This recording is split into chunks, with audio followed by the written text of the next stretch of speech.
ടെക്നിക്കലിന്റെ പുതിയൊരു വീഡിയോയിലേക്ക് സ്വാഗതം. അപ്പോൾ ഇന്ന് വളരെ സന്തോഷത്തോടു കൂടിയാണ് ഈ ഒരു വീഡിയോയുമായിട്ട് ഞാൻ നിങ്ങളുടെ മുന്നിലേക്ക് വന്നിട്ടുള്ളത്. നമ്മൾ വളരെ ആകാംക്ഷയോടെയും പ്രതീക്ഷയോടെയും കാത്തിരുന്ന ഒരു പോസ്റ്റ് ആയിരുന്നു AMVI. സോ ഈ ഒരു AMVI അല്ലെങ്കിൽ അസിസ്റ്റന്റ് മോട്ടോർ വെഹിക്കിൾ ഇൻസ്പെക്ടർ പോസ്റ്റിലേക്ക് PSC ഒഫീഷ്യലായിട്ട് നോട്ടിഫിക്കേഷൻ റിലീസ് ചെയ്തിട്ടുണ്ട്. അപ്പോൾ ആ നോട്ടിഫിക്കേഷനുമായിട്ട് ബന്ധപ്പെട്ടിട്ടുള്ള കുറച്ച് കാര്യങ്ങൾ ഡിസ്കസ് ചെയ്യാനാണ് ഈ ഒരു വീഡിയോ. അപ്പം ഡേറ്റുകൾ ആദ്യം തന്നെ ഞാനൊന്ന് മെൻഷൻ ചെയ്യാം. നമുക്ക് ഈ ഒരു പോസ്റ്റിലേക്ക് ഈ വരുന്ന 30-ാം തീയതി മുതൽ, അതായത് 30/5/2026 മുതൽ 1/7/2026, അതായത് ജൂലൈ 1 വരെ നമുക്ക് ഈ ഒരു പോസ്റ്റിലേക്ക് അപ്ലൈ ചെയ്യാൻ സാധിക്കും. അപ്പോൾ ഈ ഒരു പോസ്റ്റിലേക്ക് അപ്ലൈ ചെയ്യാൻ എന്തൊക്കെ ക്രൈറ്റീരിയാസ് സാറ്റിസ്ഫൈ ചെയ്യണം, അങ്ങനത്തെ കാര്യങ്ങളൊക്കെ നമുക്കൊന്ന് നോക്കാം. അപ്പോൾ ഇപ്പോൾ വേക്കൻസി വന്നിട്ടുള്ളത് നമുക്ക് എല്ലാവർക്കും അറിയാം, ആൻറ്റിസിപ്പേറ്റഡ് വേക്കൻസി ആണ്. ഇപ്പോൾ വേക്കൻസി നമ്പേഴ്സ് കറക്റ്റായിട്ട് റിപ്പോർട്ട് ചെയ്തിട്ടില്ല, ആൻറ്റിസിപ്പേറ്റഡ് ആണ്. അത് മാത്രമല്ല, നമ്മുടെ പേ സ്കെയില് വളരെ അട്രാക്റ്റീവ് ആണ്. 45,600 രൂപ മുതൽ 95,600 രൂപ വരെയാണ് നമ്മുടെ പേ സ്കെയിൽ വരുന്നത്. ആൻഡ് ഡിപ്പാർട്ട്മെൻറ്റ് എല്ലാവർക്കും അറിയാം, ഓൾറെഡി നമ്മുടെ നോട്ടിഫിക്കേഷനിലുണ്ട്. മോട്ടോർ വെഹിക്കിൾ ഡിപ്പാർട്ട്മെൻറ്റിലേക്കാണ് ഈ ഒരു റിക്രൂട്ട്മെൻറ്റ് നടക്കുന്നത്. ഈ ഒരു പോസ്റ്റിലേക്ക് എങ്ങനെയാണ് PSC അപ്പോയിൻറ്റ് ചെയ്യുന്നതെന്ന് ചോദിച്ചിട്ടുണ്ടെങ്കിൽ നമുക്ക് ഡയറക്റ്റ് റിക്രൂട്ട്മെൻ്റ് ആണ് PSC. അത് മാത്രമല്ല, എക്സാം മാത്രം മതിയോ ചോദിച്ചാൽ പോരാ, ഫിസിക്കൽ സ്റ്റാൻഡേർഡ്സും കൂടെ മീറ്റ് ചെയ്യേണ്ടതായിട്ടുണ്ട്. ഇനി നമുക്ക് ഏജ് ലിമിറ്റ് നോക്കാം. 21 മുതൽ 40 വയസ്സ് വരെയുള്ള ഉദ്യോഗാർത്ഥികൾക്ക് ഈ ഒരു പോസ്റ്റിലേക്ക് അപ്ലൈ ചെയ്യാൻ സാധിക്കും. ദെൻ എന്തൊക്കെ ക്വാളിഫിക്കേഷൻസ് ആണ് ഈ ഒരു പോസ്റ്റിലേക്ക് വേണ്ടതെന്ന് നമുക്കൊന്ന് നോക്കാം. എല്ലാവർക്കും അറിയാം, എഡ്യൂക്കേഷണൽ ക്വാളിഫിക്കേഷൻസ് മാത്രം മീറ്റ് ചെയ്താൽ പോരാ, വേറൊരു കാര്യം കൂടി ഉണ്ട്, അത് ഞാൻ വഴിയേ പറയാം.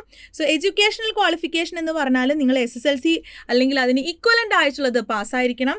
അത് മാത്രമല്ല, നിങ്ങൾക്ക് ഡിപ്ലോമ ഇൻ ഓട്ടോമൊബൈൽ എഞ്ചിനീയറിംഗ് അല്ലെങ്കിൽ മെക്കാനിക്കൽ എഞ്ചിനീയറിംഗ് 3 ഇയർ ആണ് അവർ പറയുന്നത്, അതും കൂടെ ആവശ്യമായിട്ടുണ്ട്. ഇനി ഈ ഒരു ഡിപ്ലോമയ്ക്ക് ഇക്വലൻ്റ് ആയിട്ടുള്ള ഏതെങ്കിലും ക്വാളിഫിക്കേഷൻസ് നിങ്ങൾക്കുണ്ടെങ്കിലും ഈ ഒരു പോസ്റ്റിലേക്ക് അപ്ലൈ ചെയ്യാൻ വേണ്ടിയിട്ട് സാധിക്കും. അപ്പോൾ ഇത്രയുമാണ് നിങ്ങൾക്ക് വേണ്ട എഡ്യൂക്കേഷണൽ ക്വാളിഫിക്കേഷൻ.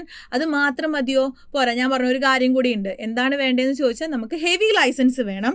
അതായത് ഹെവി ഗുഡ്സ് വെഹിക്കിൾ ലൈസൻസ് ഉണ്ടെങ്കിൽ മാത്രമേ ഈ ഒരു എക്സാം നിങ്ങൾക്ക് വാലിഡ് ആയിട്ട് എഴുതാൻ വേണ്ടി സാധിക്കത്തുള്ളൂ. ഇനി എന്തൊക്കെ ഫിസിക്കൽ സ്റ്റാൻഡേർഡ്സ് ആണ് നമ്മൾ മീറ്റ് ചെയ്യേണ്ടതെന്ന് നോക്കാം. ഫിസിക്കൽ സ്റ്റാൻഡേർഡ്സിൽ നമുക്ക് മെയിൽസിനും ഫീമെയിൽസിനും 2 ഡിഫറെൻറ്റ് ക്രൈറ്റീരിയാസ് ആണ് ഇവർ പറയുന്നത്.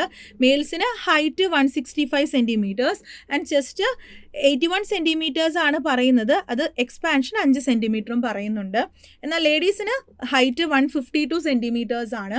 ഈ ഒരു ഹൈറ്റ് ക്രൈറ്റീരിയ അല്ലെങ്കിൽ ഈ ഒരു ക്രൈറ്റീരിയാസ് നമുക്കറിയാം, പലപ്പോഴും SC ST കാൻഡിഡേറ്റ്സിനൊക്കെ ചെറിയ ഇളവുകൾ വരാറുണ്ട് അല്ലേ. അപ്പോൾ അതിൽ ചെറിയൊരു ഇളവ് വരുന്നുണ്ട്. Scheduled caste and scheduled tribe വിഭാഗത്തിൽ വരുന്ന ആൾക്കാർക്ക് മിനിമം ഹൈറ്റ് മെയിൽ ആണെങ്കിൽ 160 സെൻറ്റിമീറ്റേഴ്സും ഫീമെയിൽ ആണെങ്കിൽ 150 സെൻറ്റിമീറ്റേഴ്സും ആണ് സ്പെസിഫൈ ചെയ്ത് പറയുന്നത്. അപ്പോൾ ആ ഒരു ഇളവുള്ളതും കൂടി ഒന്ന് ഓർത്ത് വെക്കുക. ഇനി നമുക്ക് ഫിസിക്കൽ സ്റ്റാൻഡേർഡ്സിൽ ഹൈറ്റ് അതേപോലെ ചെസ്റ്റ് മാത്രമല്ല, നമ്മുടെ വിഷ്വൽ സ്റ്റാൻഡേർഡ്സും കൂടെ പറയുന്നുണ്ട്. നിങ്ങൾക്ക് ഡിസ്റ്റൻറ്റ് വിഷൻ 6/6 അതേപോലെ നിയർ വിഷൻ 0.5 സ്നെല്ലനും ആണ് വേണ്ടത്. അപ്പോൾ ഇത്രയും കാര്യങ്ങൾ മീറ്റ് ചെയ്യുന്നുണ്ടെങ്കിൽ മാത്രമേ നമുക്ക് എക്സാം എഫക്റ്റീവായിട്ട് എഴുതാൻ സാധിക്കത്തുള്ളൂ. അല്ലാതെ നിങ്ങൾക്ക് തിയറി കാര്യങ്ങൾ നന്നായിട്ട് അറിയാം, എക്സാമിൽ 100-ൽ 100 സ്കോർ ചെയ്യാൻ പറ്റും, അത്ര കാര്യങ്ങൾ പോരാ. നിങ്ങൾക്ക് ഹെവി ലൈസൻസ് വേണം, ഫിസിക്കൽ സ്റ്റാൻഡേർഡ്സും നിങ്ങൾ മീറ്റ് ചെയ്തിരിക്കണം. അപ്പോൾ ആ ഒരു ഡേറ്റ് ആരും മറക്കരുത്. July 1 last date. ആരും ലാസ്റ്റ് ഡേറ്റിലേക്ക് അപ്ലൈ ചെയ്യാൻ നിൽക്കരുത്. വളരെ നേരത്തെ തന്നെ PSC പ്രൊഫൈലിൽ കയറി ഈ ഒരു പോസ്റ്റിലേക്ക് അപ്ലൈ ചെയ്യുക. കാരണം ലാസ്റ്റ് നിമിഷത്തിൽ എല്ലാവരും കൂടെ ഒരുമിച്ച് പ്രൊഫൈലിൽ കയറുന്ന സമയത്ത് സൈറ്റ് പലപ്പോഴും ജാം ആവാനൊക്കെ സാധ്യതയുണ്ട്. അപ്പോൾ ആരും ഒരു ചാൻസ് എടുക്കരുത് കേട്ടോ. അപ്പോൾ ഈ ഒരു എക്സാമിന് വേണ്ടി വളരെ കൃത്യമായിട്ടും വ്യക്തമായിട്ടും നിങ്ങൾ പഠിക്കാൻ ആഗ്രഹിക്കുന്നുണ്ടെങ്കിൽ സൈലം ടെക്നിക്കലിൻ്റെ AMVI ബാച്ച് ഈ വരുന്ന ജൂൺ 10 മുതൽ ആരംഭിക്കുന്നുണ്ട്. അപ്പോൾ നിങ്ങൾക്ക് കൃത്യമായ ഗൈഡൻസോട് കൂടിയും അതേപോലെ മോക്ക് ടെസ്റ്റുകളും സബ്ജക്ട് ടെസ്റ്റുകളൊക്കെ ആയിട്ട് കറക്റ്റായിട്ട് ഈ ഒരു എക്സാമിന് പ്രിപ്പയർ ചെയ്യാൻ സാധിക്കും. ഈ ഒരു ബാച്ചിന് വരുന്ന ഫീസ് 7,999 രൂപയാണ്. അപ്പോൾ നിങ്ങൾ ആരെങ്കിലും ഈ ഒരു ബാച്ചിലേക്ക് ചേരാൻ ആഗ്രഹിക്കുന്നുണ്ടെങ്കിൽ സ്ക്രീനിൽ കാണുന്ന നമ്പറിൽ വിളിച്ചിട്ട് എന്ത് ചെയ്യുക, നമ്മുടെ ബാച്ചിലേക്ക് ജോയിൻ ചെയ്യുക. അപ്പം AMVI എന്നുള്ള സ്വപ്നത്തിലേക്ക് നമുക്ക് ഒരുമിച്ച് നടന്നു കയറാം. അപ്പോൾ ഇനി നമുക്ക് ഒരുമിച്ച് പഠിക്കാം PSC എന്ന സ്വപ്നത്തിലേക്ക്.